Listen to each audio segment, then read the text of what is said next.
Butter chicken खाने के शौकीन ससुराल वाले।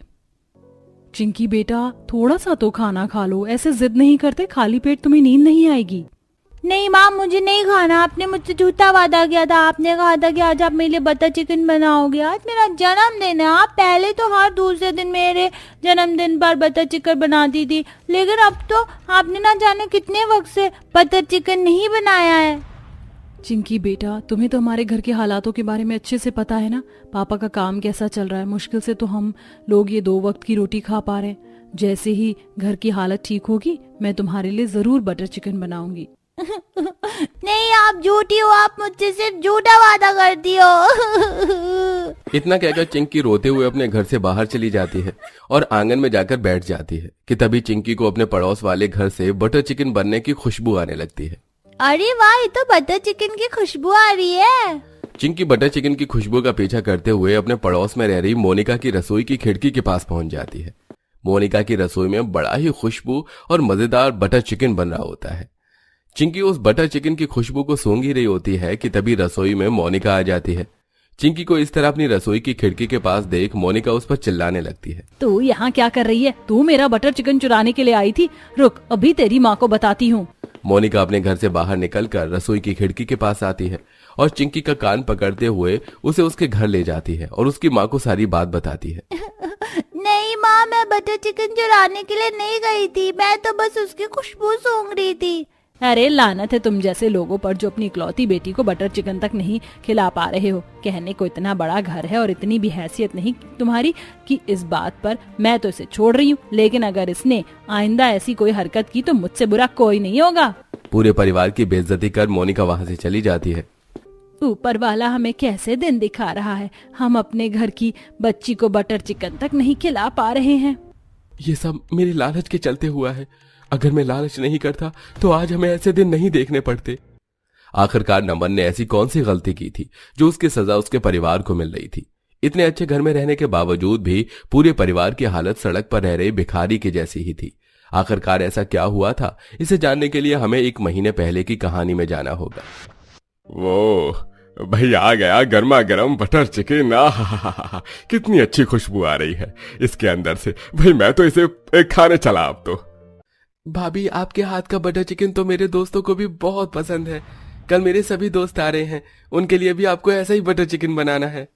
अरे यार, आप लोग बटर चिकन से दूर हटो। सबसे पहले मुझे इसकी स्नैप बनानी है।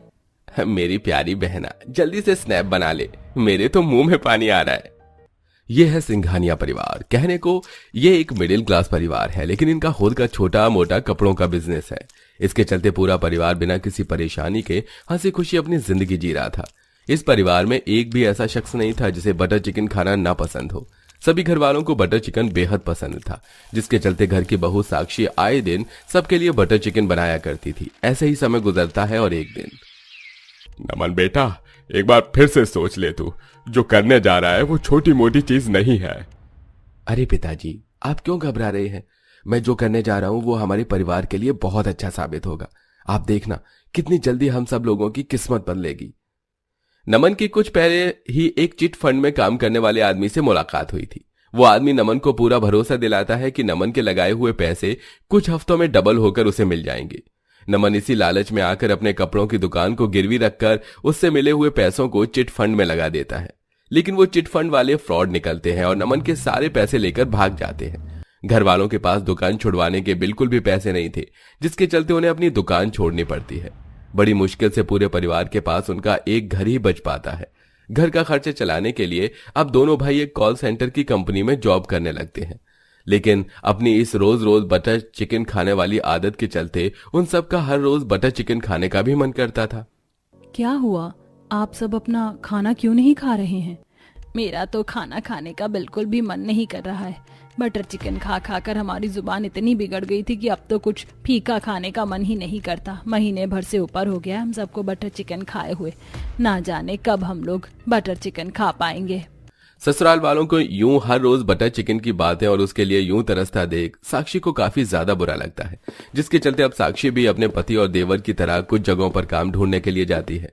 लेकिन किसी भी कंपनी में साक्षी को कोई जॉब नहीं मिलती, जिसके चलते अब साक्षी एक होटल में वेटर का काम ढूंढ लेती है, जहां साक्षी सुबह से लेकर शाम तक होटल में वेटर का काम करती है।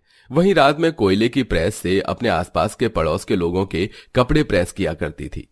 आई एम सॉरी सर, मैंने आप पर पानी नहीं गिराया, वो मुझसे।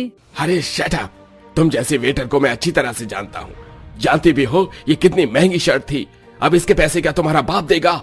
इस शर्ट को पहनकर मुझे एक बहुत इंपॉर्टेंट मीटिंग में जाना था और तुमने इस बार पानी गिराकर इसे गीला कर दिया। अब खड़ी खड़ी क्या देख रही हो? जाकर मेरे लिए नैपकिन्स लेकर आओ। साक्षी ने जितना वेटर की नौकरी के बारे में सोचा था उससे कहीं ज्यादा मुश्किल था। हर रोज साक्षी को कई कस्टमर के मुंह से उल्टी सीधी बातें और उनके गुस्से का सामना करना पड़ता था। एक तो ये कोयले की प्रेस इतनी ज्यादा भारी है, ऊपर से 2 बार मेरा इससे हाथ भी जल गया। साक्षी अपना हाथ बचाते हुए कोयले की प्रेस से लोगों के कपड़े प्रेस कर रही होती है कि तभी एक औरत पोटला भर के कपड़े लेकर साक्षी के पास आती है। इन सभी कपड़ों पर प्रेस कर देना, और हाँ, ये सभी कपड़े मुझे 1 घंटे के अंदर चाहिए। ये तो बहुत सारे कपड़े, इन्हें प्रेस करने में तो 2 से 3 घंटे का समय लगेगा, और अभी तो रात के 11 बज रहे हैं। ठीक है, अगर तुम ये प्रेस नहीं कर सकती तो मैं कहीं और से प्रेस करवा लूंगी।